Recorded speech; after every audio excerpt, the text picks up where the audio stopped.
عليكم ورحمة الله وبركاته. إن الحمد لله نحمده ونستعينه ونستغفره ونعوذ بالله من شرور أنفسنا ومن سيئات أعمالنا.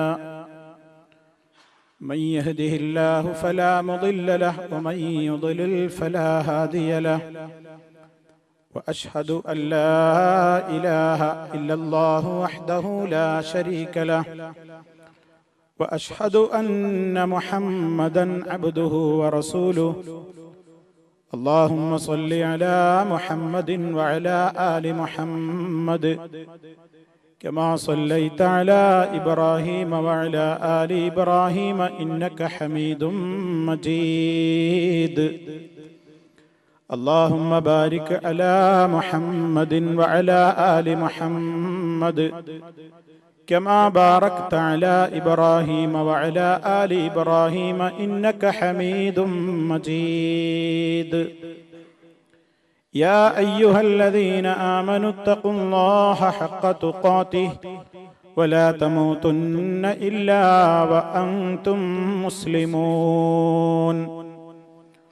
أما بعد فإن خير الكلام كلام الله وخير الهدي هدي محمد صلى الله عليه وسلم وشر الأمور محدثاتها وكل محدثة بدعة وكل بدعة ضلالة. أعوذ بالله من الشيطان الرجيم.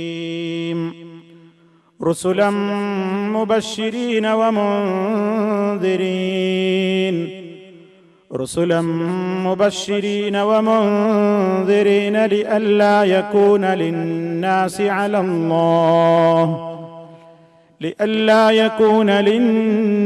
على الله حجة بعد الرسل وكان الله عزيزا حكيما. സ്നേഹമുള്ള സത്യവിശ്വാസികളെ, വിശ്വാസിനികളെ, സഹോദരി സഹോദരന്മാരെ, സുഹൃത്തുക്കളെ, വളരെ പ്രാധാന്യമർഹിക്കുന്ന നമ്മുടെ വിശ്വാസവുമായി ബന്ധപ്പെടുന്ന, അഖീദയുമായി ബന്ധപ്പെടുന്ന,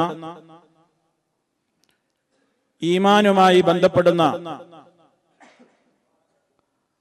പ്രധാനപ്പെട്ട ഒരു വിഷയത്തിനാണ് ഇന്ന് തുടക്കം കുറിക്കുന്നത്. ഈമാൻ കാര്യങ്ങൾ എണ്ണിപ്പറയുമ്പോൾ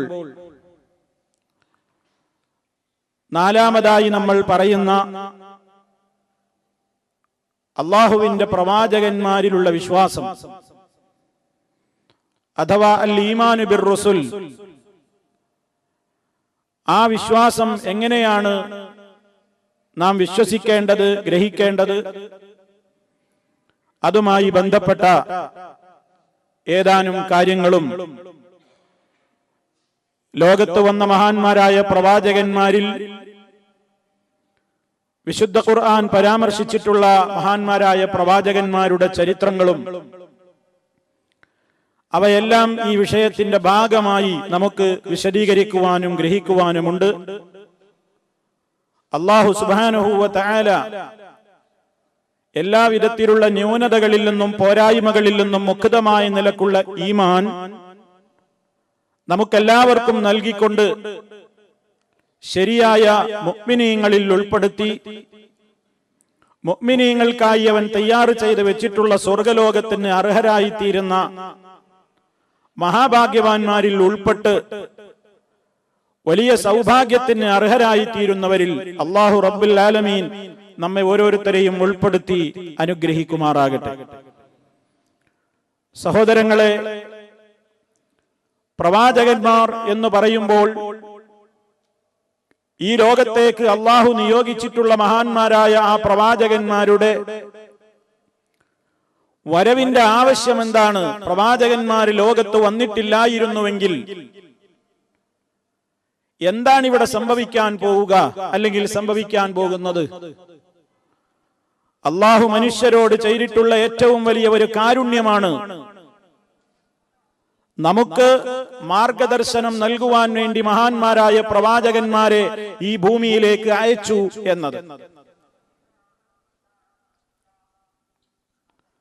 ആ മഹാന്മാരായ പ്രവാചകന്മാർ ഈ ലോകത്ത് വന്നുകൊണ്ട് നിർവഹിച്ചിട്ടുള്ള മഹനീയമായ ദൗത്യം അതെന്താണെന്ന് ശരിക്കും ഗ്രഹിക്കൽ അനിവാര്യമായ സംഗതിയാണ്. നമുക്കറിയാം, പ്രവാചകന്മാര് ലോകത്ത് വരാതെ, അള്ളാഹുവിന്റെ മാർഗദർശനം മനുഷ്യർക്ക് ലഭിക്കാതെ ഇവിടെ മനുഷ്യന് നേരും നെറിയും മനസ്സിലാക്കിക്കൊണ്ട് മുന്നോട്ട് പോകുവാൻ ഒരിക്കലും സാധ്യമല്ല തന്നെ. കാരണം ജന്തുലോകത്തിൽപ്പെട്ട മനുഷ്യനായാലും ആരായിരുന്നാലും നാം പരിശോധിച്ചു നോക്കിയാൽ ഓരോ ആളുകളുടെയും കഴിവുകൾ വ്യത്യസ്തമാണ്. മനുഷ്യനെ സംബന്ധിച്ചിടത്തോളം മനുഷ്യനായിരുന്നാലും മറ്റു ജന്തുജാലങ്ങളായിരുന്നാലും അവക്കൊക്കെ പ്രകൃത്യാ നൽകപ്പെട്ട ചില കഴിവുകളുണ്ട്. അതിനാണ് നമ്മൾ പ്രകൃതി ബോധം, അതല്ലെങ്കിൽ സഹജബോധം എന്നൊക്കെ നമ്മൾ മലയാളത്തിൽ പറഞ്ഞുകൊണ്ടിരിക്കുന്നത്. ഒരു മനുഷ്യനെ സംബന്ധിച്ചിടത്തോളം പ്രകൃത്യാ അവനിൽ ചില കഴിവുകളുണ്ട്. അത് ജന്തുലോകത്തുള്ള വ്യത്യസ്തങ്ങളായ ജീവജാലങ്ങൾക്കും ആ പ്രകൃത്യായുള്ള കഴിവുകളുണ്ട്. ജന്മവാസന ഓരോ വിഭാഗത്തിലും അഥവാ മനുഷ്യരിലും ജന്തുക്കളിലുമൊക്കെ പ്രകടമാണ് എന്നർത്ഥം. അതിന്റെ അടിസ്ഥാനത്തിലാണ് മനുഷ്യൻ ജീവിതമാർഗം കണ്ടെത്താനും ആഹാരം സമ്പാദിക്കാനുമൊക്കെയുള്ള കാര്യങ്ങൾ അവൻ ചെയ്തുകൊണ്ടിരിക്കുന്നത്. ഇതിൽ മനുഷ്യന്റെ വകയായി ഇടപെടലുകൾക്കൊന്നും പ്രസക്തിയില്ല, മാറ്റത്തിരുത്തലുകൾ വരുത്താനൊന്നും സാധ്യല്ല. അള്ളാഹു ഓരോ സൃഷ്ടിക്കും നൽകിയ ചില പ്രത്യേകമായ ജന്മവാസനകളുണ്ട്, പ്രകൃതിയുണ്ട്. ആ പ്രകൃതി വിട്ടുകൊണ്ട് മറ്റൊരു സ്വഭാവത്തിലേക്ക് നീങ്ങാൻ ഇവിടെയുള്ള മനുഷ്യനാവട്ടെ മറ്റു ജന്തുജാലങ്ങൾക്കാവട്ടെ സാധ്യമല്ല. ഓരോന്നിനും അള്ളാഹു നൽകിയ അവയുടെ ജന്മവാസനയും പ്രകൃതിയും അനുസരിച്ചാണ് അവയുടേതായ ആഹാര സമ്പാദനവും അതുപോലെ തന്നെ ഓരോരുത്തർക്കും നിശ്ചയിക്കപ്പെട്ട മാർഗത്തിലൂടെ അവ ചരിച്ചുകൊണ്ടിരിക്കുകയും ചെയ്യുകയാണ്. ഇതിന്റെ പുറമെ ജന്തുലോകത്തിന് നൽകിയ മറ്റൊരു പ്രത്യേകതയാണ് പഞ്ചേന്ദ്രിയങ്ങൾ ഉപയോഗപ്പെടുത്തിക്കൊണ്ട് കാര്യങ്ങൾ അറിയാനുള്ള കഴിവ്. പഞ്ചേന്ദ്രിയങ്ങൾ എന്ന് പറയുമ്പോ ആ പ്രയോഗത്തിൽ തന്നെ 5 ഇന്ദ്രിയങ്ങൾ എന്നതാണ് ഉദ്ദേശിക്കപ്പെടുന്നത്. അതിലൊന്നാണ് മനുഷ്യന്റെ കാഴ്ച, അതുപോലെ തന്നെ കേൾവി, മറ്റൊന്ന് രുചി, മറ്റൊന്ന് സ്പർശനം, മറ്റൊന്ന് ഘ്രാണം.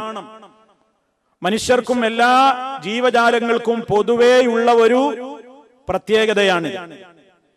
എന്നാൽ ഈ പഞ്ചേന്ദ്രിയങ്ങൾക്കും പരിധികളുണ്ട്. നമ്മുടെ കണ്ടറിവ്, 5 ഇന്ദ്രിയങ്ങൾ എന്ന് പറയുന്നത്, അതിലൂടെയാണ് നമ്മൾ പലതും കാര്യങ്ങൾ മനസ്സിലാക്കുന്നത്. ഒന്ന് കണ്ടറിവ്, കണ്ടുകൊണ്ട് മനസ്സിലാക്കുന്നു. രണ്ടാമത്തത് കേട്ടറിവാണ്, കാര്യങ്ങൾ കേട്ടുകൊണ്ട് മനസ്സിലാക്കുന്നു. മൂന്നാമത്തത് രുചിച്ചറിവ്, രുചിയിലൂടെ ഒരു കാര്യത്തെ മനസ്സിലാക്കും. അതുപോലെ തന്നെ സ്പർശനത്തിലൂടെ തൊട്ടുകൊണ്ട് ഒരു കാര്യം മനസ്സിലാക്കാൻ കഴിയും. അതുപോലെ ഘ്രാണശക്തി അഥവാ മണം. അപ്പൊ തൊട്ടറിവ്, കേട്ടറിവ്, രുചിച്ചറിവ്, മണത്തറിവ്, ആ രൂപത്തിലുള്ള വ്യത്യസ്തങ്ങളായ കഴിവുകൾ മനുഷ്യരിലുമുണ്ട്, ജീവജാലങ്ങളിലുമുണ്ട്. അവക്കൊക്കെ പരിധികളുണ്ട്. മനുഷ്യന്റെ കണ്ണുകൊണ്ട് കാണാൻ ചില പരിധികളുണ്ട്, വിശദീകരിക്കേണ്ടതില്ല. നമുക്കിവിടെ ലോകത്ത് നടക്കുന്ന എല്ലാ കാര്യങ്ങളും കാണാൻ കഴിയൂല. കേൾവിക്കും പരിധിയുണ്ട്. മനുഷ്യൻ കേൾക്കാത്ത വലിയ വലിയ സൗണ്ടുകൾ ഇവിടെയുള്ള മനുഷ്യനോളം ഇല്ലാത്ത പ്രകൃതിയിലുള്ള മറ്റു ജീവജാലങ്ങൾ, അവനേക്കാൾ നിസ്സാരമായ പ്രകൃതിയിലെ ജന്തുജാലങ്ങൾ കേൾക്കുന്നുണ്ട്. മനുഷ്യന്റെ കേൾവി ശക്തിക്ക് താങ്ങാനാവാത്തത് അവന് കേൾക്കാനാവില്ല. നമ്മുടെ കണ്ണുകൾക്ക് താങ്ങാനാവാത്തത് നമ്മുടെ കാഴ്ച ശക്തി കൊണ്ട് കാണാനോ ഗ്രഹിക്കാനോ സാധ്യമല്ല. ഇങ്ങനെ വ്യത്യസ്തങ്ങളായ ഓരോന്നും പരിശോധിച്ചു നോക്കിയാൽ നമുക്ക് നൽകപ്പെട്ട ആ പ്രകൃതിയുടെ, അതല്ലെങ്കിൽ ആ കഴിവിന്റെ പരിധിക്കപ്പുറം പോകുവാൻ നമുക്ക് സാധ്യമല്ല. അപ്പൊ മനുഷ്യനിൽ ജന്മനായുള്ള ചില കഴിവുകളുണ്ട്. അതുപോലെ തന്നെ ഈ കിട്ടിയ പഞ്ചേന്ദ്രിയങ്ങളിലൂടെ മനുഷ്യന് നേടിയെടുക്കാവുന്ന കുറെ കാര്യങ്ങളുണ്ട്. ഞാൻ പറഞ്ഞു വരുന്നത് ഇതിലൊന്നും പെടാത്തതാണ് പ്രവാചകന്മാര് പഠിപ്പിക്കുന്നത് എന്ന് പറയാനാ. ഇനി മൂന്നാമതായിട്ട് യുക്തിബോധമാണ്. ആദ്യം പറഞ്ഞ 2 പ്രത്യേകതയും മനുഷ്യർക്കും ജന്തുക്കൾക്കും ജീവജാലങ്ങൾക്കും ഒക്കെ ഉണ്ട്. ഇനി മനുഷ്യർക്ക് മാത്രം പ്രത്യേകതയുള്ള, മറ്റു ജീവജാലങ്ങൾക്കില്ലാത്ത മറ്റൊരു പ്രധാനപ്പെട്ട കഴിവാണ് മനുഷ്യരിൽ കാണുന്ന യുക്തിബോധം, അതല്ലെങ്കിൽ അവന്റെ ബുദ്ധിശക്തി. ഇത് മനുഷ്യരിലാണ്. മൃഗലോകത്ത് അതില്ല. മനുഷ്യനാണ് വിശേഷ ബുദ്ധി എന്ന് പറയുന്ന മൂന്നാമത്തൊരു രീതിയിലുള്ള മാർഗദർശനം നിലനിൽക്കുന്നത്. മനുഷ്യൻ നാൾക്ക് നാൾ പുരോഗതിയിലേക്ക് പോകുന്നത് അവന്റെ ബുദ്ധി ഉപയോഗപ്പെടുത്തിയിട്ടാണ്. കഴിഞ്ഞ നൂറ്റാണ്ടിൽ ഇല്ലാത്ത കണ്ടുപിടുത്തങ്ങൾ ആധുനിക നൂറ്റാണ്ടിൽ കണ്ടുപിടിക്കപ്പെടുന്നു. ഈ നൂറ്റാണ്ടിൽ കണ്ടുപിടിക്കപ്പെടാത്തത് വരുംകാല നാളുകളിൽ കണ്ടുപിടിക്കപ്പെടുന്നു. ഇത് മനുഷ്യന്റെ ബൗദ്ധികമായ നിലക്കുള്ള, ബുദ്ധിപരമായ നിലക്കുള്ള വളർച്ചയും വികാസവും മൂലമാണ്. ആ നിലക്കുള്ള ഒരു കഴിവ് ജന്തുലോകത്ത് വേറെ നമുക്ക് കാണാൻ സാധ്യമല്ല. ഒരു കാക്ക എത്രയോ നൂറ്റാണ്ടുകൾക്ക് മുമ്പ് കൂടുകൂട്ടിയിരുന്നത് പോലെ തന്നെയാണ് ആധുനിക ലോകത്തുള്ള കാക്കയും കൂടുകൂട്ടുക. ഏതെങ്കിലും നിലക്ക് പണ്ട് കാലഘട്ടത്തിൽ മലകളിലും അതുപോലെ തന്നെ പർവ്വതങ്ങളിലും വൃക്ഷശിഖരങ്ങളിലുമൊക്കെ തേനീച്ച എങ്ങനെയാണോ പണ്ട് കൂടുണ്ടാക്കിയിരുന്നത്, അധുനാധുന കാലഘട്ടത്തിൽ ലോകം എത്ര പുരോഗമിച്ചാലും തേനീച്ച അങ്ങനെ തന്നെ കൂടുണ്ടാക്കുള്ളൂ. അതേ അവസരത്തിൽ മനുഷ്യൻ ആദ്യ കാലഘട്ടങ്ങളിൽ ഉണ്ടാക്കിയ വീടുകളല്ല ഇന്നവൻ നിർമ്മിക്കുന്നത്. ആദ്യ കാലഘട്ടങ്ങളിൽ സഞ്ചരിച്ച വാഹനങ്ങളിലല്ല അധുനാധുന മനുഷ്യൻ ഇന്ന് സഞ്ചരിക്കുന്നത്. അതവന്റെ വ്യക്തിപരമായി ബുദ്ധിപരമായ വളർച്ചയും വികാസവുമാണ്. ജന്തുലോകത്തെ മറ്റു ജീവികളിൽ നിന്ന് വ്യത്യസ്തമായി മനുഷ്യനിൽ അള്ളാഹു നൽകിയിട്ടുള്ള യുക്തി ബോധമാണത്. അങ്ങനെ ഈ രൂപത്തിലുള്ള പ്രത്യേകമായ കഴിവുകളിലൂടെ മനുഷ്യൻ ഒരുപാട് മേഖലകളിലൂടെ എത്തിപ്പെടുകയാണ്. പക്ഷേ ഈ യുക്തിബോധത്തിലൂടെയും ബുദ്ധിശക്തിയിലൂടെയും മനുഷ്യന് ഗ്രഹിക്കാൻ കഴിയാത്ത ഒരു ലോകമുണ്ട്. അത് മനുഷ്യൻ എത്ര ബുദ്ധിമാനായിരുന്നാലും, എവിടെ യോഗം കൂടി ആലോചിച്ചാലും, എത്രായിരം ആളുകൾ ഒന്നിച്ചോ കൂട്ടമായോ അല്ലെങ്കിലോ ഒക്കെ ചർച്ച ചെയ്താലും ഒന്നും എത്തിപ്പെടാൻ കഴിയാത്ത ഒരു അദൃശ്യമായ ലോകമുണ്ട്. അതാണ് ആലമുൽ ഗൈബ്, അദൃശ്യത്തിന്റെ ലോകം. ആ ലോകത്തെക്കുറിച്ച് ആളുകൾ എത്ര ബുദ്ധിജീവികളായിരുന്നാലും ആലോചിച്ചിട്ട് ആ ലോകത്തെക്കുറിച്ച് ഒരു തീരുമാനം പറയാൻ മനുഷ്യന് കഴിയൂല. മാത്രമല്ല ഒരു കാര്യം നന്മയാണോ തിന്മയാണോ എന്ന് ഏൽപ്പിക്കാൻ അള്ളാഹു മനുഷ്യന് സ്വാതന്ത്ര്യം വിട്ടുകൊടുത്താലുള്ള ദുരന്തം എന്തായിരിക്കും? ഏതൊക്കെ കാര്യങ്ങൾ ചെയ്താലാണ് നല്ലത്, ഏതൊക്കെ കാര്യങ്ങളാണ് തിന്മയാവുക, അത് തീരുമാനിക്കാനുള്ള അധികാരം മനുഷ്യരെ നിങ്ങളുടെ ബുദ്ധിക്ക് ഞാൻ വിട്ടുതന്നിരിക്കുന്നു എന്നെങ്ങാനും അള്ളാഹു പറഞ്ഞിരുന്നുവെങ്കിൽ ഈ ലോകത്തിന്റെ സ്ഥിതി എന്തായിരിക്കും? ആലോചിച്ചാൽ തന്നെ അറിയാം. ലോകത്തിന് മുഴുവൻ വിട്ടുകൊടുക്കുന്നത് പോകട്ടെ, ഇവിടെ കൂടിയ ആളുകളിൽ ഒരു 10 ആളുകൾക്ക് ഒരു കാര്യം തീരുമാനിക്കാൻ സ്വാതന്ത്ര്യം കൊടുത്തു കഴിഞ്ഞാൽ, ഒരു യോഗം കൂടിയിട്ട് അവരെ പുറത്തിറങ്ങിയാൽ 14 അഭിപ്രായം ഉണ്ടാവും. ചിലർക്ക് നന്മയായി തോന്നുന്നത് വേറൊരാൾക്ക് തിന്മയാണ്. ചിലർക്ക് വളരെ വെരി ഗുഡ് എന്ന അഭിപ്രായം പറയുന്ന ആള് വെരി ബാഡ് എന്ന അഭിപ്രായം മറ്റേ ആള് പറയും. പലർക്കും പല അഭിപ്രായങ്ങൾ. ഒരുമ്മ പെറ്റ മക്കൾക്ക് തന്നെയും വ്യത്യസ്ത അഭിപ്രായങ്ങൾ. മനുഷ്യ, ഖൈറും ഷർറും ഹുസ്നും ഖുബ്ഹും ഒക്കെ നീയാണ് തീരുമാനിക്കേണ്ടത്. നല്ലതും ചീത്തയും ഒക്കെ നിങ്ങളുടെ ബുദ്ധിശക്തിയുടെ തേട്ടമനുസരിച്ചുകൊണ്ട് പ്രവർത്തിച്ചോളൂ, നിങ്ങൾക്ക് സ്വാതന്ത്ര്യമുണ്ടെന്ന് പറഞ്ഞിരുന്നുവെങ്കിൽ ലോകത്തിവിടെ ഒന്നും നടക്കൂല. ഉറപ്പാണ്, ഒന്നും നടക്കൂല. മറ്റൊരാളെ ഒരുത്തം കൊല്ലുന്നത് അയാളെ സംബന്ധിച്ചിടത്തോളം അയാൾക്ക് നന്മയായിട്ട് അയാൾ പറയാം. കൊന്നിട്ടില്ലെങ്കിൽ എനിക്ക് ജീവിക്കാൻ പറ്റൂല. അത് കൊല്ലണ്ടെന്ന് പറഞ്ഞാൽ അത് ഖൈർ, കൊല്ലണം എന്ന് പറഞ്ഞാൽ അതും ഖൈർ. ഏതാ തീരുമാനിക്കുക? ആരിലേക്കാ മടക്കുക? അഭിപ്രായ വ്യത്യാസം. എല്ലാവരും ഇങ്ങനെ അഭിപ്രായ വ്യത്യാസം പറഞ്ഞാൽ എല്ലാ തീരുമാനത്തിനും ഒരു അന്തിമ തീരുമാനം പറയാൻ ഒരാൾ വേണ്ടേ? അതാണ് പ്രവാചകന്മാരുടെ ആവശ്യകത.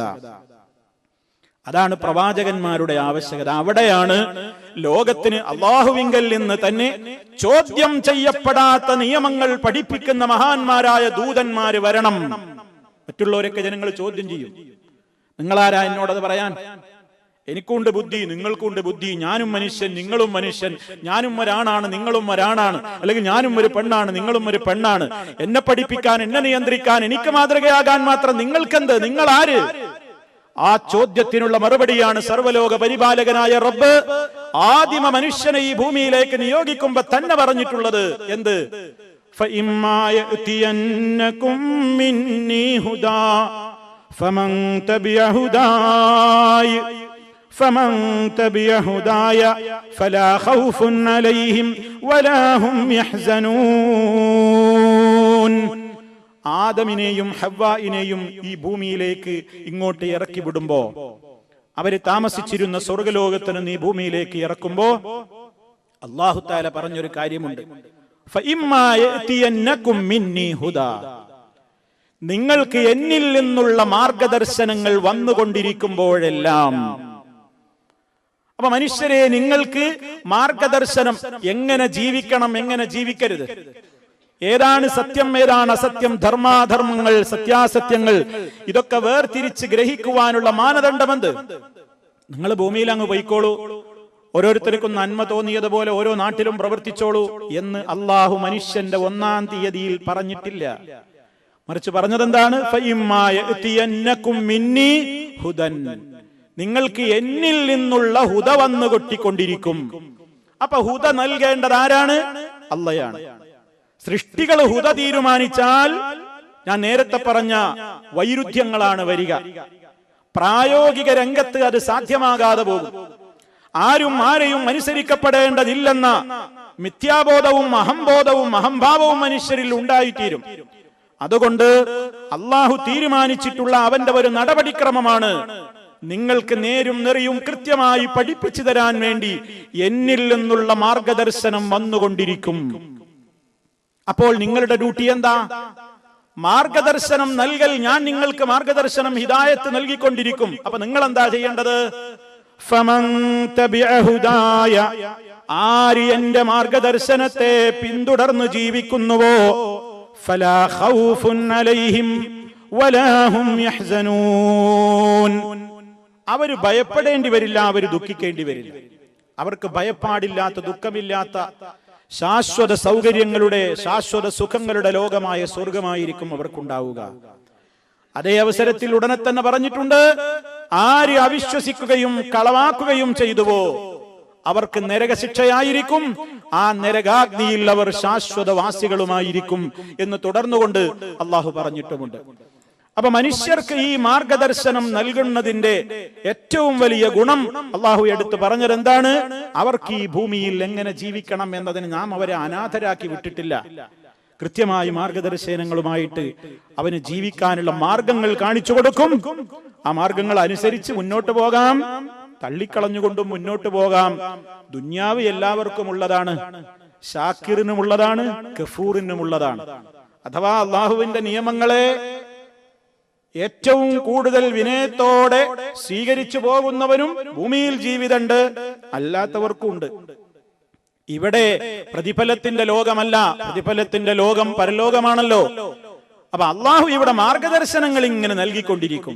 മനുഷ്യനോട് പറഞ്ഞു, ഇന്നാ ഖലഖ്നൽ ഇൻസാന മിൻ നുത്ഫത്തിൻ അംശാജിൻ നബ്തലീഹി ഫജഅൽനാഹു സമീഅൻ ബസീറാ ഇന്നാ ഹദൈനാഹു السبيل إما شاكرا وإما كفورا. സൂറത്തുൽ ഇൻസാൻ 2-3 ആയത്തുകൾ. തീർച്ചയായും മനുഷ്യനെ കുടിച്ചേരുന്ന ഒരു പ്രത്യേകമായ തുള്ളിയിൽ നിന്ന്, ഇന്ദ്രിയ തുള്ളിയിൽ നിന്ന് നാം സൃഷ്ടിച്ചു. അവന് കേൾവി ശക്തി നൽകി, കാഴ്ച ശക്തി നൽകി. മാർഗങ്ങളിലേക്ക് നാം അവന് വഴി കാണിച്ചു കൊടുത്തു. നാം കാണിച്ചു കൊടുക്കുന്ന ആ ഹിദായത്തിന്റെ സബീലിൽ ഇമ്മാ ഷാക്കിറൻ വ ഇമ്മാ കഫൂറ, ഒന്നുകിൽ നന്ദിയോടുകൂടെ അവൻ അതിന്റെ പിന്തുടർച്ചക്കാരനായി, അതല്ലെങ്കിൽ പിൻപറ്റുന്നവനായി കൊണ്ട് നന്ദിയോടെ ജീവിക്കാം. വ ഇമ്മാ കഫൂറ, അതല്ലെങ്കിലോ നന്ദികേട് കാണിച്ച് കഫൂറായി വളരെയേറെ തെമ്മാടിയായിട്ടും ജീവിക്കാം. ദുന്യാവത് രണ്ടിനും സ്വാതന്ത്ര്യമുണ്ട്. അപ്പൊ അവിടെയും അല്ലാഹു തആല പറഞ്ഞത് മനുഷ്യന് വഴി കാണിച്ചു കൊടുക്കുന്നു നാം എന്നുള്ള പറയാം. അതുപോലെ തന്നെ സൂറത്തുൽ ബലദിൽ അലം നജ്അൽ ലഹു ഐനൈൻ വലിസാനൻ വശഫതൈൻ വഹദൈനാഹു നജ്ദൈൻ, നാം അവന് 2 കണ്ണുകൾ കൊടുത്തിട്ടില്ലേ? 2 കണ്ണുകൾ നാം അവന് നൽകിയിട്ടില്ലയോ? വലിസാനൻ, നാവും, വശഫതൈനി, ആ നാവ് പ്രയോജനപ്പെടുത്താൻ ഉതകുന്ന നിലക്കുള്ള 2 കീഴ്ചുണ്ടും മേൽചുണ്ടും അതുപോലെ 2 ചുണ്ടുകളും നൽകിയില്ലയോ? വഹദൈനാഹു നജ്ദൈൻ, ഉയർന്നു നിൽക്കുന്ന 2 മാർഗങ്ങൾ നാം അവന് പ്രദാനം ചെയ്തു. 2 മാർഗങ്ങളിലേക്ക് നാം അവന് വഴി കാണിച്ചു. നജ്ദൈൻ എന്ന് പറഞ്ഞാൽ ഉയർന്നു നിൽക്കുന്നത്, ഒന്ന് ഈമാൻ, മറ്റൊന്ന് കുഫർ. രണ്ടും ഏതാണെന്ന്, സന്മാർഗം ഏതാണ്, ദുർമാർഗം ഏതാണെന്ന് കൃത്യമായി തന്നെ മാനവരാശിയെ അള്ളാഹു പഠിപ്പിച്ചിട്ടുണ്ട്. അപ്പൊ ഈ ആയത്തിലൂടെ ഒക്കെ നമുക്ക് മനസ്സിലായി, അള്ളാഹു മനുഷ്യർക്ക് ഈ ലോകത്ത് ജീവിക്കുവാനുള്ള ഹുദയുമായിട്ട് ഹുദ ജനങ്ങൾക്ക് ഇറക്കിക്കൊടുക്കും. അതിനുള്ള മാർഗം എന്താണ്? റബ്ബുൽ ആലമീൻ നേരിട്ട് വന്ന് അവന്റെ അടിമകളോട് സംസാരിക്കുന്ന അവർക്ക് ഹിദായത്തിന്റെ കാര്യങ്ങൾ പഠിപ്പിച്ചു കൊടുക്കുന്ന ഒരു രീതി അവനില്ല. മറിച്ച് അവൻ എന്ത് ചെയ്യുന്നു? അതാത് കാലഘട്ടങ്ങളിൽ മഹാന്മാരായ പ്രവാചകന്മാരെ അവൻ തെരഞ്ഞെടുത്തയക്കുന്നു. അങ്ങനെ ഈ നേർവഴി കാണിക്കുവാൻ വേണ്ടി അള്ളാഹു തെരഞ്ഞെടുത്തു നിയോഗിക്കുന്ന മഹാന്മാരാണ് അമ്പിയാക്കൾ, അതല്ലെങ്കിൽ മുർസലുകൾ, ദൂതന്മാർ, പ്രവാചകന്മാർ എന്നൊക്കെ പറയുന്നത്. ഇതിൽ നമ്മൾ മനസ്സിലാക്കിയിരിക്കേണ്ടുന്ന പല കാര്യങ്ങളുമുണ്ട്. ഒന്നാമതായി പ്രവാചകത്വ പദവി എന്ന് പറയുന്നത്, അതിന് അറബിയിൽ നുബുവത്ത് എന്ന് പറയും. നുബുവത്ത് അതല്ലെങ്കിൽ റിസാലത്ത്, ഇതൊക്കെ അള്ളാഹു നൽകുന്ന ഒരു പ്രത്യേകമായ ഫളലാണ്. ആരെങ്കിലും ആഗ്രഹിച്ചതുകൊണ്ടോ തേടിയതുകൊണ്ടോ അതിനുവേണ്ടി അധ്വാനിച്ചതുകൊണ്ടോ പരിശ്രമിച്ചതുകൊണ്ടോ ഒന്നും കിട്ടുന്ന ഒരു പട്ടമല്ല നുബുവത്തിന്റെ പട്ടം, അതല്ലെങ്കിൽ നബിത്വ പദവി എന്ന് പറയുന്നത്. അത് അല്ലാഹു പ്രത്യേകം അവനുദ്ദേശിക്കുന്നവർക്കാണ് കൊടുക്കല. ഒരാൾ ആഗ്രഹിച്ചാ കിട്ടുന്നതല്ല, ആഗ്രഹിച്ചവർക്ക് കിട്ടിയിട്ടുമില്ല. ലോക ചരിത്രം പരിശോധിച്ചു നോക്കിയാൽ നമുക്കത് മനസ്സിലാക്കുവാനും സാധിക്കും. അപ്പൊ അള്ളാഹു എന്ത് ചെയ്യുന്നു? അള്ളാഹു അവന്റെ പ്രത്യേകമായ അനുഗ്രഹം ആരിലാണോ കൊടുക്കാൻ ഉദ്ദേശിച്ചത് അവരെ അവൻ നബിയാക്കും. അതാണ് വിശുദ്ധ ഖുർആൻ കൃത്യമായി തന്നെ സൂറത്തുൽ ഹജ്ജിന്റെ 75-ാമത്തെ ആയത്തിലൂടെ പറഞ്ഞു, അല്ലാഹു യസ്തഫീ മിനൽ മലായികതി റുസുലാ, അല്ലാഹു യസ്തഫീ മിനൽ മലായികതി റുസുലൻ വമിനൻ നാസ് ഇന്നല്ലാഹ സമീഉൻ ബസീർ. അല്ലാഹു യസ്തഫീ, അല്ലാഹു തെരഞ്ഞെടുക്കുന്നു. ഇസ്തഫ, തെരഞ്ഞെടുത്തു. തെരഞ്ഞെടുക്കപ്പെട്ടവൻ എന്ന അർത്ഥത്തിലാണ് മുസ്തഫ എന്ന് പറയുന്നത്. അതുപോലെ തന്നെ അതേ അർത്ഥത്തിലുള്ള പ്രയോഗമാണ് ഇജ്തബ, യജ്തബി, മുജ്തബ, തെരഞ്ഞെടുക്കപ്പെട്ടയാൾ. അല്ലാഹു യസ്തഫി, അല്ലാഹു തെരഞ്ഞെടുക്കുന്നു, മിനൽ മലായികതി, മലക്കുകളിൽ നിന്ന്, റുസുലൻ, ദൂതന്മാരെ, വമിനൻ നാസ്, മനുഷ്യരിൽ നിന്നും. അപ്പൊ മലക്കുകളിലും ദൂതന്മാരുണ്ട്, അതുപോലെ തന്നെ മനുഷ്യരിലും ദൂതന്മാരുണ്ട്. മനുഷ്യരിലേക്ക് വഹയുമായിട്ട് വരുന്ന ദൂതന്മാര്, മലക്കുകൾ. ആ നിലക്ക് റുസുലുകൾ മനുഷ്യരുടെ കൂട്ടത്തിലും മലക്കുകളുടെ കൂട്ടത്തിലും. അതാരെയാണ് ഉത്തരവാദിത്തം ഏൽപ്പിക്കേണ്ടത്? ആരിലേക്കാണത് പകർന്നു കൊടുക്കേണ്ടത്? ആരെയാണ് അതിനു വേണ്ടി തെരഞ്ഞെടുക്കേണ്ടത്? അതൊക്കെ അള്ളയാണ് തീരുമാനിക്കുന്നത്. ഇന്നല്ലാഹ സമീഉൻ ബസീർ, നിശ്ചയമായും അള്ളാഹു എല്ലാം കേൾക്കുന്നവനും എല്ലാം കണ്ടറിയുന്നവനുമാകുന്നു. വിശുദ്ധ ഖുർആൻ ആലി ഇംറാൻ 74-ാമത്തെ ആയത്തിൽ കാണാം, യഖ്തസ്സു ബിറഹ്മതിഹി മൻ യശാ വല്ലാഹു ദുൽ ഫദ്ലിൽ അളീം. അല്ലാഹു അവന്റെ നുബുവത്താകുന്ന റഹ്മത്ത് കൊണ്ട് അവനുദ്ദേശിക്കുന്നവരെ പ്രത്യേകമാക്കുന്നു. വല്ലാഹു ദുൽ ഫദ്ലിൽ അളീം, അല്ലാഹു വലിയ ഔദാര്യമുടയവനാകുന്നു. അങ്ങനെ അല്ലാഹു തെരഞ്ഞെടുത്ത മഹാന്മാരായ പ്രവാചകന്മാർ, ആർക്കാണത് കൊടുക്കേണ്ടത് എന്നൊക്കെ അവന് നല്ല നിശ്ചയമുണ്ട്. സൂറത്തുൽ അൻആമിലെ 124-ാമത്തെ ആയത്തിലും കാണാം, അല്ലാഹു അഅലമു ഹൈസു യജ്അലു റിസാലതഹു. അല്ലാഹുവാണ് ഏറ്റവും അറിവുള്ളവൻ. എവിടെയാണ് റിസാലത്ത്, ആർക്കാണ് റിസാലത്ത്, നുബുവത്ത്, പ്രവാചകത്വ പദവി, ആരെയാണ് ദൂതനാക്കേണ്ടത് എന്ന് നിശ്ചയിക്കുന്നത് അല്ലാഹുവാണ്. ഇതെന്താ പറയാൻ കാരണം? അല്ലാഹു ഇത് പറയാൻ കാരണം, മക്കയിൽ പലരും നുബുവത്ത് മോഹിച്ചു നടന്നിരുന്നു. ഒരു പ്രവാചകൻ വരും, ഒരു അന്ത്യപ്രവാചകൻ വരും എന്നത് ധാരാളമായി മുൻ വേദഗ്രന്ഥങ്ങളിൽ നിന്നും പല ആളുകളിൽ നിന്നുമൊക്കെ മക്കയിലും മദീനയിലുമൊക്കെയുള്ള ആളുകൾ മനസ്സിലാക്കുകയും ഉൾക്കൊള്ളുകയും ഒക്കെ ചെയ്തിരുന്നു. അങ്ങനെ പലരും ഞാനാകും ആ നബി, എനിക്കാണ് നുബുവത്ത് കിട്ടേണ്ടത്, ഞാനായിരിക്കും ഈ സമൂഹത്തിന്റെ നേതാവാവുക എന്നൊക്കെ പറഞ്ഞ് അതിനു വേണ്ടി പ്രത്യേകമായി മോഹിച്ചുകൊണ്ട് നടന്നിരുന്നു, ആശ വെച്ച് നടന്നിരുന്നു. പക്ഷേ അല്ലാഹു റബ്ബുൽ ആലമീൻ തെരഞ്ഞെടുത്തത് അവരൊന്നും പ്രതീക്ഷിക്കാത്ത മഹാനായ മുഹമ്മദുർ റസൂലുള്ളാഹി സ്വല്ലല്ലാഹു അലൈഹി വസല്ലമനെയാണ്. അബ്ദുല്ലാഹി ഇബ്നു മസ്ഊദ് റളിയല്ലാഹു തആല അൻഹു പറഞ്ഞതായി നമുക്ക് കാണാം, ഇന്നല്ലാഹ നളറ ഫീ ഖുലൂബിൽ ഇബാദ് فوجد قلب محمد صلى الله عليه وسلم خير قلوب العباد فاصطفاه لنفسه فابتعثه برسالته. ദായിന്റെ ആശയം, അല്ലാഹു അവന്റെ അടിമകളുടെ ഹൃദയങ്ങൾ നോക്കി, അള്ളാഹു അവന്റെ അടിമകളുടെ ഹൃദയങ്ങൾ നോക്കി. ഫവജദ, അപ്പോൾ അവൻ കണ്ടെത്തി, ഖൽബ മുഹമ്മദിൻ സല്ലല്ലാഹു അലൈഹി വസല്ലം ഖൈറു ഖുലൂബിൽ ഇബാദ്, അടിമകളുടെ ഹൃദയങ്ങളിൽ ഏറ്റവും ഖൈറായ ഹൃദയം മുഹമ്മദ് നബി സല്ലല്ലാഹു അലൈഹി വസല്ലമിന്റെ ഹൃദയമാണെന്ന് കണ്ടെത്തി. അങ്ങനെ ഫസ്തഫാഹു ലിനഫ്സിഹി, തന്റെ ദൂതനായി കൊണ്ട് ആ പ്രവാചകനെ തെരഞ്ഞെടുത്തു. ഫബ്തഅസഹു ബിരിസാലതിഹി, തന്റെ ദൗത്യം ജനങ്ങളിലേക്ക് പകർന്നു കൊടുക്കുവാൻ വേണ്ടി ആ പ്രവാചകനെ അല്ലാഹു നിയോഗിക്കുകയും ചെയ്തു. മോഹിച്ച പല ആളുകൾക്കും അത് മക്കയിൽ കിട്ടാത്ത രോഷം അവർ പറഞ്ഞു നടന്നിരുന്നു.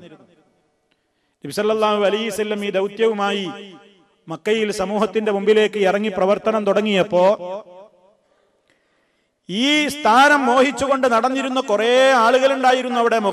മുഗീറത്തുബ്നു ശുഅബയെ പോലെ, വലീദിനെ പോലെ, അങ്ങനെയുള്ള പല ആളുകളും ഇതിന് മോഹിച്ച് ആച്ചു നോറ്റ് നടന്നിരുന്നു. നമ്മളായിരിക്കും നബി, ആ പ്രവാചകത്വം അത് നമുക്ക് തന്നെയാണ് കിട്ടുക, നമ്മളാണല്ലോ ഇതിന് അർഹത, യോഗ്യത എന്നൊക്കെ പറഞ്ഞ് അവരിങ്ങനെ വല്ലാത്ത മോഹവും കൊണ്ട് നടന്നിരുന്നു. അവസാനം വന്നു നോക്കുമ്പോൾ മുഹമ്മദ് നബി സല്ലല്ലാഹു അലൈഹി വസല്ലമിനെയാണ് അള്ളാഹു ഈ ദൗത്യത്തിന്റെ നായകനായി കൊണ്ട് തെരഞ്ഞെടുത്തത്. അപ്പൊ അവര് പറയാൻ തുടങ്ങി, അവര് കളിയാക്കാനും പറയാനൊക്കെ തുടങ്ങി. വിശുദ്ധ ഖുർആൻ സൂറത്തു സുഖ്റുഫിലെ 31, 32 ആയത്തുകളിൽ നമുക്ക് കാണാം അവരുടെ ഈ കംപ്ലൈന്റ്, അവരുടെ ആ നിരാശ. വഖാലൂ ലൗലാ നുസ്സില ഹാദൽ ഖുർആനു അലാ റജുലിൻ മിനൽ ഖർയതൈനി അളീം അഹും യഖ്സിമൂന റഹ്മത റബ്ബിക നഹ്നു ഖസംനാ ബൈനഹും മഈശതഹും ഫിൽ ഹയാത്തിദ് ദുനിയാ വറഫഅനാ ബഅദഹും ഫൗഖ ബഅദിൻ ദറജാത് ലിയത്തഖിദ ബഅദുഹും ബഅദൻ സുഖ്രിയാ വറഹ്മതു റബ്ബിക ഖൈറും മിമ്മാ യജ്മഊൻ. വഖാലു, അറേബ്യൻ ജനത, അവിടെ ഉണ്ടായിരുന്ന മക്കയിലുണ്ടായിരുന്ന ആളുകൾ പറയാൻ തുടങ്ങി, ലൗലാ നുസ്സില ഹാദൽ ഖുർആൻ, ഈ ഖുർആൻ എന്തുകൊണ്ട് ഇറക്കപ്പെട്ടുകൂടായിരുന്നില്ലേ? ഈ ഖുർആൻ എന്തുകൊണ്ട് ഇറക്കപ്പെട്ടില്ല? അലാ റജുലിൻ മിനൽ ഖർയതൈനി അളീം, ഈ രണ്ട് പട്ടണങ്ങളിലും ഈ രണ്ട് രാജ്യങ്ങളിലുമുള്ള മഹാനായ ഒരാളുടെ മേൽ എന്തുകൊണ്ട് ഖുർആൻ ഇറക്കിക്കൂടായിരുന്നില്ലേ? ഏതാ ഈ ഖർയതൈനി എന്ന് പറഞ്ഞത്? ഖർയതൈനി, രണ്ട് ഗ്രാമങ്ങൾ എന്ന് പറഞ്ഞത്, ഒന്ന് മക്കയും മറ്റൊന്ന് ത്വായിഫ്. മക്ക രാജ്യം, പവിത്രമായ മക്ക, ഹറം. അതോടൊപ്പം മക്ക എന്ന് പറയുന്നത് കേവലം തരിശ് ഭൂമിയാണ്. അവിടെ കാർഷികമായ അഭിവൃദ്ധിയില്ല, പുരോഗതികളൊന്നുമില്ല. അതേ അവസരത്തിൽ അവിടേക്ക് ആവശ്യമായ എല്ലാ സമ്പൽ സമൃദ്ധിയും ഇങ്ങോട്ട് വന്നുകൊണ്ടിരുന്ന തൊട്ടടുത്തുള്ള പ്രദേശമായിരുന്നു ത്വായിഫ്. അതുകൊണ്ട് തന്നെ മക്കയും ത്വായിഫും എപ്പോഴും ചർച്ചയിലും എല്ലായ്പ്പോഴും അറിയപ്പെടുന്ന സ്ഥലങ്ങളായിരുന്നു അന്ന്. അതുകൊണ്ട് തന്നെ അവിടെയുള്ള പല പ്രഗത്ഭരും എനിക്കായിരിക്കും എന്ന് പരസ്പരം കുശലം പറയുകയും സ്വകാര്യം പറയുകയും അതിനുവേണ്ടി മോഹിച്ചൊക്കെ നടന്നിരുന്നു. അങ്ങനെ കിട്ടാതായപ്പോ അവര് പറഞ്ഞ കംപ്ലൈന്റ് ആണ്, ഈ രണ്ട് രാജ്യങ്ങളിൽ എത്ര നല്ല മനുഷ്യന്മാരുണ്ട്, എത്ര വലിയ സമ്പന്നരുണ്ട്, എത്ര മുന്തിയ തറവാട്ടിൽ പറന്നവരുണ്ട്, എത്ര വലിയ അധികാരമുള്ളവരുണ്ട്, സ്വാധീനമുള്ളവരുണ്ട്, എല്ലാം തികഞ്ഞ് എത്ര ആളുകളുണ്ടായിട്ട് ഈ മക്കയിലും തായിഫിലും ഇയാളെയാണോ പടച്ചവന് അള്ളാഹ്ക്ക് പ്രവാചകനായി അയക്കാൻ കണ്ടത്? ഖുർആൻ വേറെ ആർക്കെങ്കിലും കൊടുത്തുകൂടായിരുന്നോ ഇയാൾക്ക് കൊടുക്കുന്നതിന് പകരം?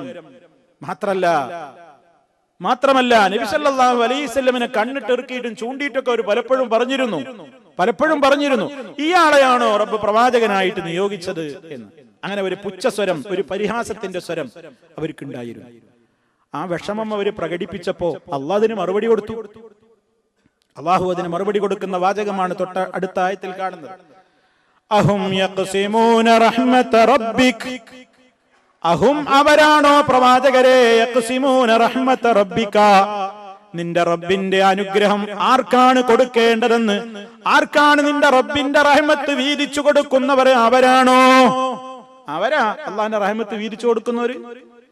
അള്ളാഹ് ആർക്കാണ് റഹ്മത്ത് കൊടുക്കേണ്ടത് തീരുമാനിക്കുന്നത് അവരല്ല തീരുമാനിക്കേണ്ടത്, മറിച്ച് നഹ്നു ഖസംനാ ബൈനഹും മഈശതഹും ഫിൽ ഹയാത്തിദ് ദുനിയാ, ഏറ്റവും പവിത്രമായ ഉത്തരവാദിത്തങ്ങളുള്ള നുബുവത്തിന്റെ പദവി പോകട്ടെ, അതല്ലാത്ത നിലക്ക് ജീവിതത്തിൽ പോലും അവർക്കിടയിൽ വ്യത്യാസമില്ലേ? അവരെല്ലാവരും ഒരേ തരത്തിലാ, പണക്കാരാ, എല്ലാവരും സമ്പന്നരാ, ഐഹികമായ ജീവിതത്തിൽ കിട്ടിയ സൗകര്യങ്ങൾ പോലും അവർക്കൊന്നും ഒരുപോലെയല്ലല്ലോ. അതിലൊക്കെ ഏറ്റ വ്യത്യാസമല്ലേ? അതൊക്കെ അവരാ തീരുമാനിച്ചത്. അവരുടെ കൂട്ടത്തിൽ തന്നെ മുതലാളിമാരില്ലേ, പാവപ്പെട്ടവരില്ലേ, പ്രയാസമുള്ളവരില്ലേ, സ്വാധീനമുള്ളവരും ഇല്ലാത്തവരൊക്കെ അല്ലേ? ദുന്യാവിന്റെ കാര്യത്തിൽ പോലും അവരൊന്നും ഒരേ നിലവാരത്തിലല്ലല്ലോ. അങ്ങനെയുള്ള അത്തരത്തിലുള്ള കാര്യങ്ങളിൽ പോലും നമ്മൾ എന്ത് ചെയ്തിട്ടുണ്ട്?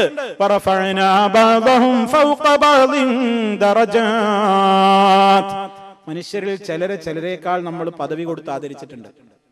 ചിലർക്ക് ചിലരേക്കാൾ അത് ദർജ കൊടുത്തിട്ടുണ്ട്. ചിലർ പണക്കാരുണ്ടാവും, പാവപ്പെട്ടവരുണ്ടാവും, ഇവരുള്ളവരുണ്ടാവും, ഇല്ലാത്തവരുണ്ടാവും, ഡോക്ടർമാരുണ്ടാവും, രോഗികളുണ്ടാവും, പണിയെടുക്കാൻ കഴിയുന്ന തൊഴിലാളികളുണ്ട്, പണി അറിയാത്തവരുണ്ട്, പലരും ഉണ്ട്. അതൊക്കെ അള്ള ഈ ലോകത്ത് കാര്യങ്ങൾ നടക്കണം എന്നുണ്ടെങ്കിൽ അള്ള നിശ്ചയിച്ച ഒരു അനുഗ്രഹമാണ്. ഇവിടെ എല്ലാവരും പണ്ഡിതന്മാരാണെങ്കിൽ ആരാ കേൾക്കാണ്ടാവുക? എല്ലാവരും പണക്കാരാണെങ്കിൽ ആരാ പിന്നെ സഹായിക്കാനുണ്ടാവുക? എല്ലാ ആളുകളും രാജാക്കന്മാരാണെങ്കിൽ ആരാ പ്രജ ഉണ്ടാവുക? എല്ലാ ആളുകളും വലിയ സമ്പന്നന്മാര്, പിന്നെ അവർക്ക് തൊഴിലാളികൾ എവിടുന്ന കിട്ടുക? പണിയെടുക്കാൻ ആള് വേണ്ടേ? എല്ലാ രംഗത്തും ഇവിടെ ലോകത്തിന്റെ കാര്യങ്ങൾ കറങ്ങണം. ആ ചക്രം ഇങ്ങനെ കറങ്ങിക്കൊണ്ടിരിക്കണം എന്നുണ്ടെങ്കിൽ ലോകത്ത് വ്യത്യസ്തങ്ങളായ പദവികളും കഴിവുകളും ഉള്ള ആളുകൾ ഇവിടെ വേണം. അതിന് അള്ളാഹ് നിശ്ചയിച്ചതാണത്. അത് ലോകത്ത് അല്ലാഹു തആല അങ്ങനെ നിശ്ചയിച്ചത് കൊണ്ടാണ് ചിലരെ കീഴ്പ്പെടുത്തിയിട്ട് കീഴാളരാക്കി അവരുടെ കീഴിൽ ജോലിയൊക്കെ ചെയ്യിപ്പിക്കുന്നത്. അപ്പൊ ദുന്യാവിന്റെ കാര്യത്തിൽ തന്നെയും നിങ്ങൾക്കൊരു തീരുമാനം പറയാൻ കഴിയുന്നില്ലല്ലോ. എങ്കിൽ അതിനേക്കാൾ മുന്തിയ പദവിയാണ് നുബുവത്ത്, റിസാലത്ത്. പ്രവാചകനാവുക, ഒരു സമൂഹത്തിന്റെ കമാൻഡർ ആവുക, നേതാവാവുക, അത് റസൂലാവുക, നബിയാവുക എന്നൊക്കെ പറഞ്ഞാൽ അത് അള്ളയാണ് തീരുമാനിക്കുന്നത്, നിങ്ങളല്ല. നിങ്ങൾ അതിന് വേദനിച്ചിട്ടൊന്നും കാര്യമല്ല. അള്ളാഹു അവനുദ്ദേശിക്കുന്നവർക്ക് അവന്റെ പ്രത്യേകമായ അനുഗ്രഹം അവൻ പ്രദാനം ചെയ്യുന്നു. ഈ അനാഥനായിട്ട് വളർന്നു വന്ന മുഹമ്മദിനാപ്പ ഈ ഖുർആൻ ഇറക്കാൻ കണ്ടത് എന്ന് ചോദിച്ചവരോട് വിശുദ്ധ ഖുർആൻ വളരെ ഗൗരവത്തോടുകൂടി പറഞ്ഞ മറുപടിയാണ്. അപ്പൊ നുബുവത്ത് എന്ന് പറയുന്നത്, റിസാലത്ത് എന്ന് പറയുന്ന പദവി അധ്വാനിച്ചാൽ കിട്ടുന്നതല്ല, ആഗ്രഹിച്ചാൽ കിട്ടുന്നതല്ല, എപ്പോഴും നിരന്തരമായി അല്ലാഹ് എന്നൊരു നബിയാക്കണേ എന്ന് ലോകത്ത് തേടിയാൽ കിട്ടുന്നതും അല്ല. അല്ലാഹ് അവരുദ്ദേശിക്കുന്നവരെ നബിയായിട്ടാണ് തെരഞ്ഞെടുക്കും. അവർക്ക് അല്ലാഹു തആല നുബുവത്ത് കൊടുക്കും, റിസാലത്ത് കൊടുക്കും. അത് ആർക്കാണ് കൊടുക്കേണ്ടത് അത് അവനറിയാം. അല്ലാഹു അഅലമു ഹൈസു യജ്അലു റിസാലതഹു. ഇങ്ങനെ ചുരുക്കി പറഞ്ഞാൽ ലോകത്തിന് വരൽ അനിവാര്യമായി തീർന്ന മഹാന്മാരായ പ്രവാചകന്മാർ അല്ലാഹു റബ്ബുൽ ആലമീൻ ലോകത്തേക്ക് അവരെ അയച്ചു. എല്ലാ സമൂഹങ്ങളിലും വന്നിട്ടുണ്ട് എന്നാണ് ഖുർആൻ പറയുന്നത്. وَإِن مِّنْ أُمَّةٍ إِلَّا خَلَا فِيهَا نَذِيرٌ. സൂറത്ത് ഫാത്തിറിലെ 24-ാമത്തെ ആയത്ത്. وَإِن مِّنْ أُمَّةٍ, ഒരു സമൂഹവുമില്ല, ഒരു സമുദായവുമില്ല, ഇല്ലാ ഖലാ ഫീഹാ, അതിൽ കഴിഞ്ഞു പോയിട്ടല്ലാതെ, നദീറുൻ, ഒരു താക്കീതുകാരൻ. അപ്പൊ താക്കീതുകാരൻ വരാത്ത ഒരു സമൂഹവും കഴിഞ്ഞു പോയിട്ടില്ല. ധാരാളം സമൂഹങ്ങൾ ഈ ലോകത്ത് കഴിഞ്ഞു പോയിട്ടുണ്ട്. അവർക്കൊക്കെ പ്രവാചകന്മാരും വന്നിട്ടുണ്ട്. എന്തിനു വേണ്ടിയാ അവര് വന്നത്? ഇനി എന്തിനാ അല്ലാഹ് പ്രവാചകന്മാരെ അയച്ചു തന്നത്? ആ പ്രവാചകന്മാര് നിർവഹിച്ച ഡ്യൂട്ടി എന്താണ്? ആ പ്രവാചകന്മാരെ അയച്ചതിലൂടെ നമുക്കുള്ള ബാധ്യത എത്രത്തോളം വർദ്ധിക്കുന്നു? ഇതൊക്കെ പഠിപ്പിക്കുന്ന വചനങ്ങൾ സൂറത്തുൻ നിസായിൽ 165-ാമത്തെ ആയത്തിൽ കാണാം. റുസുലം മുബശ്ശിരീന വമുൻദിരീൻ. അത് പ്രവാചകന്മാരുടെ ഡ്യൂട്ടിയാ പറയുന്നത്. റുസുലൻ, അല്ലാഹു അയക്കുന്ന ദൂതന്മാർ. അവരിവിടെ വന്നിട്ട് എന്താ ചെയ്യുന്നത്? മുബശ്ശിരീന, ജനങ്ങളെ അല്ലാഹുവിങ്കൽ നിന്നുള്ള ദൂതനാണ് ഞാൻ. ആ റബ്ബിന്റെ കൽപ്പനകൾ അനുസരിച്ചുകൊണ്ട് നിങ്ങൾ ജീവിച്ചാൽ നിങ്ങൾക്ക് ശാശ്വതമായ സ്വർഗീയ സുഖ സൗകര്യങ്ങൾ ഉണ്ട് എന്ന സുവിശേഷം അറിയിക്കുന്ന മുബശ്ശിരീങ്ങൾ. എന്നാൽ അല്ലാഹുവിന്റെ വഹി അനുസരിച്ചുകൊണ്ട് ഞങ്ങൾ നിങ്ങളോട് പറയുന്ന ആ ശാശ്വതമായ സത്യത്തെ നിങ്ങൾ നിരാകരിക്കുകയും ധിക്കരിക്കുകയുമാണെങ്കിൽ നിങ്ങൾക്ക് കഠോരമായ ശിക്ഷയുണ്ട് എന്ന താക്കീതുകാർ ആയിക്കൊണ്ടുമാണ് പ്രവാചകന്മാരെ അഖിലം വന്നത്. അതാണ് റുസുലൻ മുബശ്ശിരീന വമുൻദിരീൻ. ഇനിയും അല്ലാഹു അവരെ അയച്ചതിന്റെ മറ്റൊരു ലക്ഷ്യം പറയുന്നു. لئلا يكون للناس على الله حجة بعد الرسل وكان الله عزيزا حكيما. لئلا يكون للناس, അല്ലാഹു മുബശ്ശിരീങ്ങളും മുൻദിരീങ്ങളുമായി കൊണ്ട് പ്രവാചകന്മാരെ അയച്ചു തന്നത് എന്തിനാ? എന്തിനാണ് അള്ളാഹു ഈ ലോകത്തേക്ക് പ്രവാചകന്മാരെ അയച്ചു തന്നത്?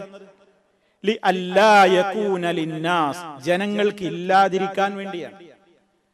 ഹുജ്ജത്തുൻ അലല്ലാഹി ഹുജ്ജത്തുൻ ബഅദ റസൂൽ, പ്രവാചകന്മാർക്ക് ശേഷം ഇനി ജനങ്ങളാരും അള്ളാഹിനോട് ഒരു ഉദ്ർ പറയാനുണ്ടാകരുത്. അള്ളാഹ് ഈ എന്തേ ഞങ്ങളെ ഭൂമിയിലേക്ക് ഇങ്ങനെ പറഞ്ഞയച്ചു? ഞങ്ങൾക്ക് സത്യം അസത്യം ഒന്നും പഠിപ്പിക്കാൻ നീ ആരും പറഞ്ഞയച്ചു തന്നിട്ടില്ലല്ലോ. പിന്നെ നീ ഞങ്ങളെ നരകത്തിലിടുന്നതിന് എന്താ ഒരു നീതിയുള്ളത്? നീ ഞങ്ങളെ ശിക്ഷിക്കുന്നതിന് എന്താ ഒരു നീതിയുള്ളത് എന്ന് പരലോകത്ത് വെച്ച് ഒരു ജനതയും അള്ളാഹുവിന്റെ കോടതിയിൽ പറയാതിരിക്കാൻ വേണ്ടി തന്നെയാണ്, ആ പഴുത് അടക്കാൻ വേണ്ടി തന്നെയാണ് അല്ലാഹു തആല ഓരോ കാലങ്ങളിലുമായി പ്രവാചകന്മാരെ അയച്ചുകൊണ്ടിരുന്നത്.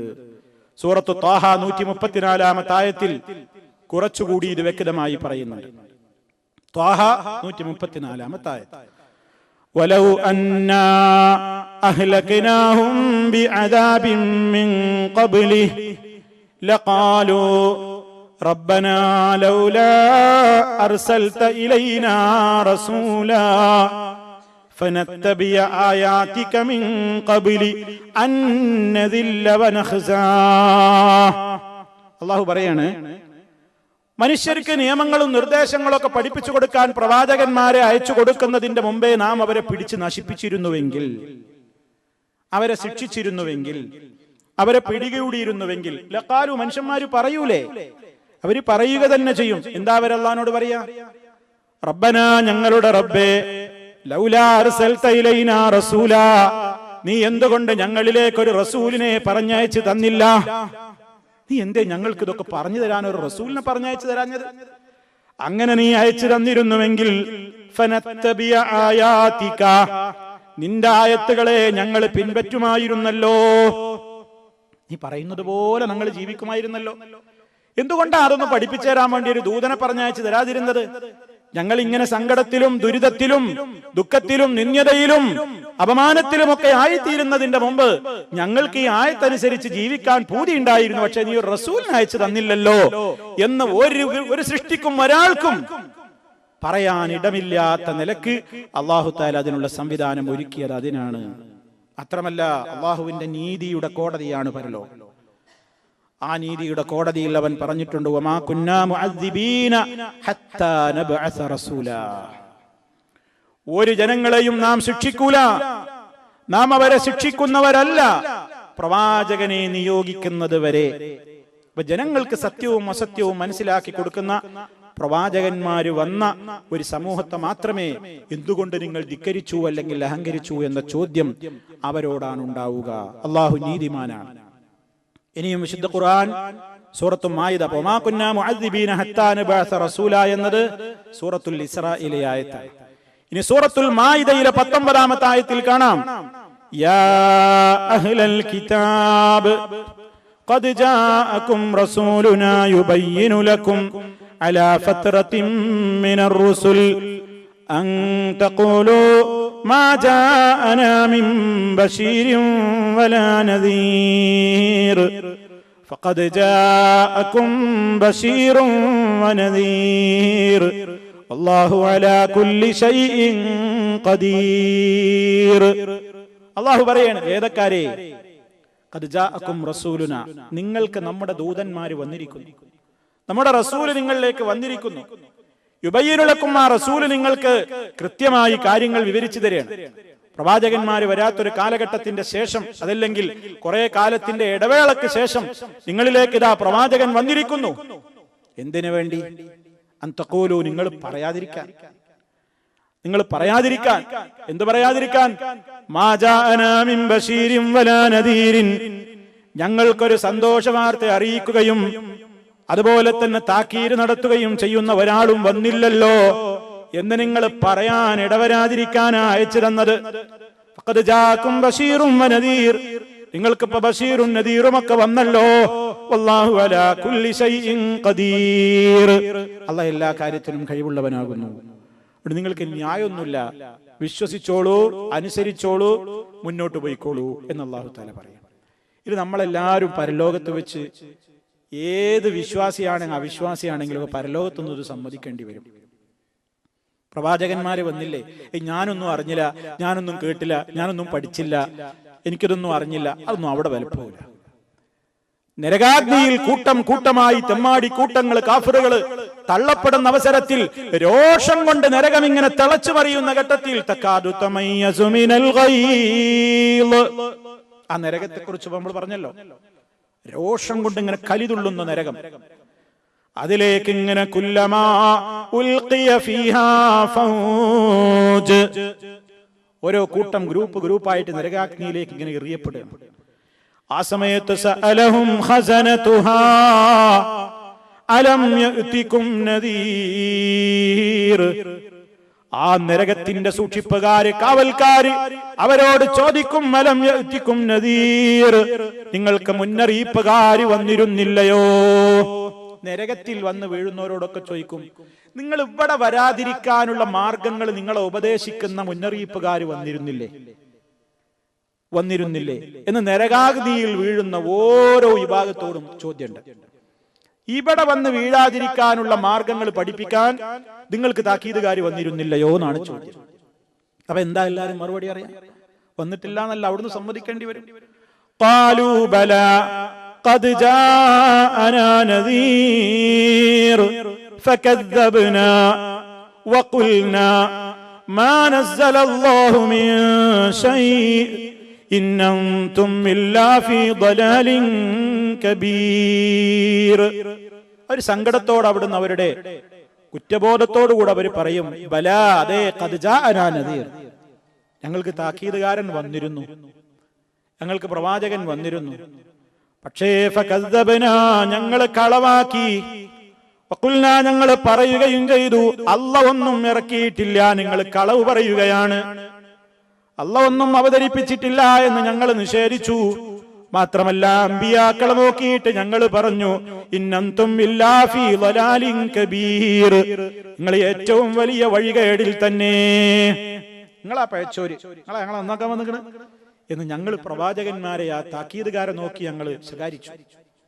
ഇനിയിപ്പോ എന്ത് ചെയ്യാനാ? ആ നരകത്തിയിൽ കടന്നിട്ടുള്ള വിലാപമാണ് ഇനി പറയുന്നത്.